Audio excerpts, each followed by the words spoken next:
Hey, Vinyl Community, Jeff here, and it is the new year. Yes, it is. And I was taking a look back, and I've seen other people do this where they look at their top releases from 2024 from the year previous. And so I thought, yeah, I'm going to do that this year. I don't think I've done it much in the past.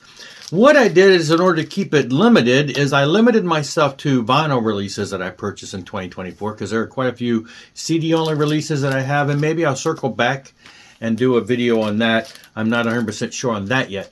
But so I pulled all the vinyl releases that I had in 2024, and I chose a top 10. Now, before I jump into that top 10, I'm going to real briefly run through all the ones that didn't make the top 10, just so you get an idea of what we're up against, what the whole gist of my 2024 was. Because, you know, if you look at some people, they have, I mean, there's so much music that came out in 2024. Every year it's so much.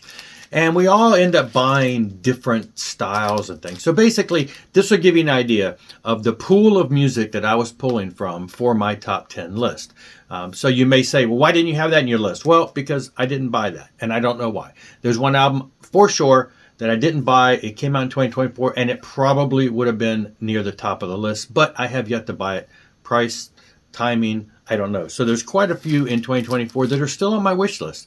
But based on what I own right now, and I'm going to show you everything that I bought in 2024, I'm pretty sure I got everything. There may be one or two stragglers that maybe I somehow overlooked when I was pulling all these.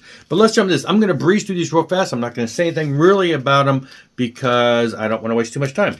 Under the Crooked Claw by Bat. This is the Under the Crooked Claw, yeah, by Bat. Band upstate from me. Really like their stuff. That came out this year.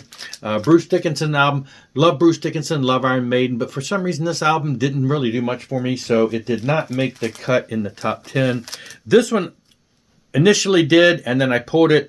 I was shooting for top 15, and this was in the top 15, but then I pulled it down to 10, and that's From Here to Eternity, Collective Soul. Love Collective Soul, so anything we get new from them, great stuff.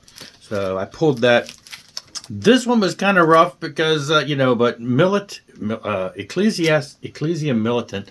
I just discovered this band, I think, earlier last year, and I love the stuff, you know, power metal with a cool historical view. And that I would have almost wanted to make it, but I was actually listening to that to prepare, but did not make it to the top 10. Ace Frehley. I love Ace Frehley, love Kiss. It's a great album, but it was, you know, not the greatest effort as far as making it the top 10. Another one that was tough, Avenge the Fallen, love Hammerfall. Hard to not have them in there, but again, we have to limit it somehow, right? Haunt, Dreamers. I listened to this album actually today before I made the video and love the album. It's one of their, just some great stuff, but again, not enough for the top 10. Another one that would have been in the top 15, and that's the new Warren Haynes album. I have fallen in love with this album, great stuff, but again, had to trim it down to 10, didn't keep it. Another one that was a tough one to call, The Glory and the Fallen by Leia. Love this album all year, but not top 10 worthy. This one literally just came out, 2024 by Leviticus. Love Return of Leviticus with the original lineup from the first two albums, but and that one's only sung in Swedish, but it's forthcoming in English. But again, only an EP, not making it in the top 10. The Other Side of Mars took a while to grow on me, but I do like this album, but not top 10 worthy. Another great power metal band, World on Fire by Millennial Reign. Love their stuff. Great release for this year. Hard to believe, but Neil Morris did not make it. But this is his solo album, acoustically type stuff. Love the album, but again, I went a different direction. This one almost made the top 10. That's another Neil Morris. This is Neil Morris and the Resonance, No Hill for a Climber. And that is kind of a band, him and some young guys doing some great stuff, and it's a great album. A little different than typical Neil Morris, but again, it wasn't quite strong enough to make it. An album that took some growing to get used to, and that's 10 by Mr. Big. Kind of got a more bluesy feel approach than they've been doing recently. Great album, again. Lost in Memories, Lost in Grief, My Silent Wake. Love this band. Doomy, deathy, but again, didn't make it. This one was a tough one too, because I really have enjoyed this album that I've had it a short amount of time. Conquerors by New Horizon, just great power metal, but not top 10 worthy. Another great album, Rapture by Annette Olson. She did some stuff with Nightwish. If you haven't checked that album out, great stuff. The new POD, Veritas, love this, love the band, love the album, but again, so many things to compete with it. Revolution by Skillet, another one that came in not too many months ago. Loved the album, but didn't quite cut the top 10. Scott Stapp did a great album, Higher Power. Really, really, really enjoyed this album, but not enough for top 10. Light Up the Sky by Sunbomb. Love Michael Sweet, love Stryper, Tracy Guns. I still just haven't vibed much with the Sunbomb stuff. I buy it because of who's involved, but can't say it's doing a whole ton for me a lot of times. Ride of the Iron Horse. Everybody knows I love Thor. There's the campiness of it.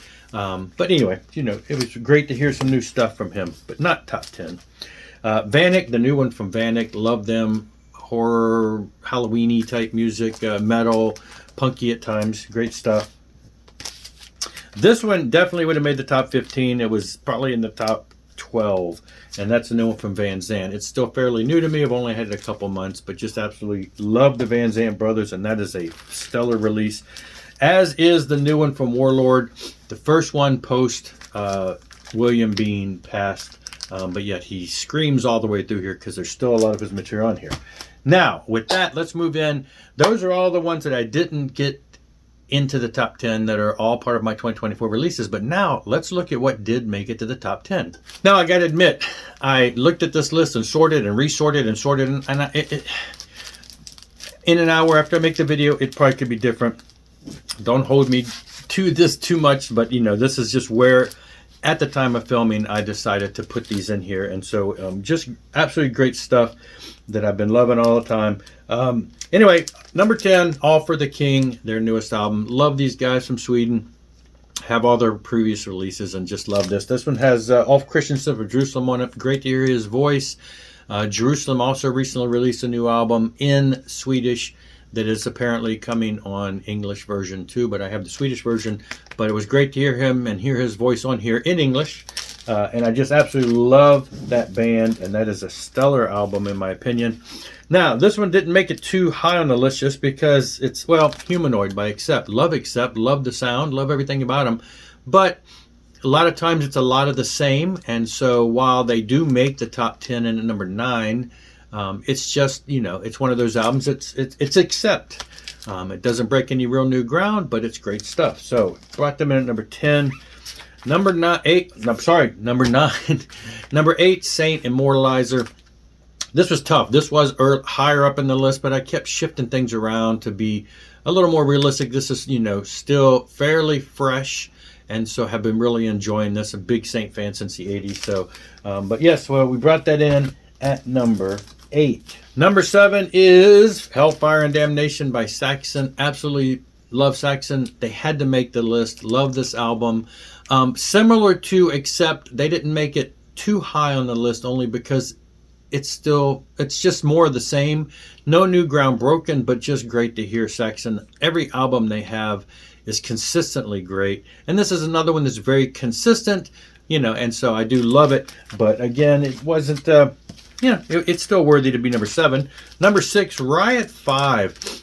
This one initially wasn't in the top 10, and then I went back and listened to it again when I was shuffling things around. This would have been in the top 15 for sure, but I wasn't quite sure until I re-listened to it, and the excitement and the thrill. If you're not familiar with Riot 5, obviously Riot, great band, but then when Mark passed away, the band's other guys got back together, and this is the Thunder Steel feel when they went power metal, and so the band Riot 5 has kind of went with that sound, that branch of the Riot sound, and they've continued on. And this is like what, their 4th or so album under that title, 4th or at least, and it's just great power metal, melodic soaring vocals, and so I just absolutely have enjoyed this album and love it, and so it had to be up in there, up in the high ends of that. So number 6, so popping in at number 5, Human Code, Break the Silence. This one bounced around. It was higher. It was medium. It was in there. But Human Code, kind of a super group. You got the guitarist from Deliverance and Recon and all these other bands he's been in. And you got Michael Drive, or Mike Lee, if you're familiar with him from Barren Cross. Michael Drive, he's done a lot of other stuff under that name. And Terry Russell from Holy Soldier, produced by Dino Elefante. John Elefante's brother. John Elefante did some time in Kansas, but both of them have done some great stuff with Mastodon, singing, stuff along that line. And so this has just been a great album for this year. And so, yeah, if you haven't checked that, it's just straightforward commercial hard rock. Great stuff. Love that album. And number 4 was Stryper. When We Were Kings, and this actually was higher. And then I really had to get realistic, because even though I love Stryper, I'm like, okay, is it really in the top 3? And then I'm like, well, again, it's kind of the same idea as Saxon, and except it's kind of like more of the same. I know some people think it's not as good as the last album. I think it's probably as good as the last album for sure. I can't say that it's blown the last album away. I can't say that it's so drastically different that it stands out. Saw them in concert, of course, a little over a month ago, 2 months ago, a month and a half ago. Just absolutely love the band. Have been a fan since the 80s. So love the album. It's still a great album. I'm just, it had to come in for sure, but it only made it to number 4. And again, it was bouncing around. But number 3, Flood, ripped into Exile. Now, Flood is kind of a return. I've mentioned before, this is their second album. I know a lot of people don't like this album as much as the first album. I think both are great in a different way. The thing for me with Flood, of course, it's got the original singer and guitar player from Tourniquet. And so it's got a very Tourniquet sound. I love those first 3 Tourniquet albums, so it's very much harkens back to that. But it's all over the place. It's got all kinds of styles, from thrash to straightforward metal. It's got growling vocals with Gary. You got Guy's vocals, and so it's just so unique that it intrigues. It keeps me intrigued every time I listen to it. And of course, the song, I let my daughter listen to this. She was getting a kick out of it. But when you got a song like Darwin's Missing Chimp on here, that song alone is worth it. It's kind of a joke. Great song, funny stuff. But overall, it's just a great album that I've really enjoyed. And so it did rank up there pretty high as number 3. Now, this one was tough, because this one, I will admit, was number 1. I had to really kind of be realistic and bounce it around. But number 2 was Motivik. When I reviewed this, or when I brought this up when I got it, I said, this could be the album of the year. And that's why it is so high at number 2. It's just been one of those albums that's captivated my attention for quite a while. And like I said, it was number 1. And then I'm like, okay, I went back and listened to some of the ones, and I thought, okay, let's be realistic. Again, sort of like the Flood album, a lot of styles here. It's got thrash, it's got metal, it's got melodic. It's all over the place, and so it keeps my interest quite a bit. There's a lot of classic band thrash sounds on here. I get reminiscent sounds of bands like Sacrament.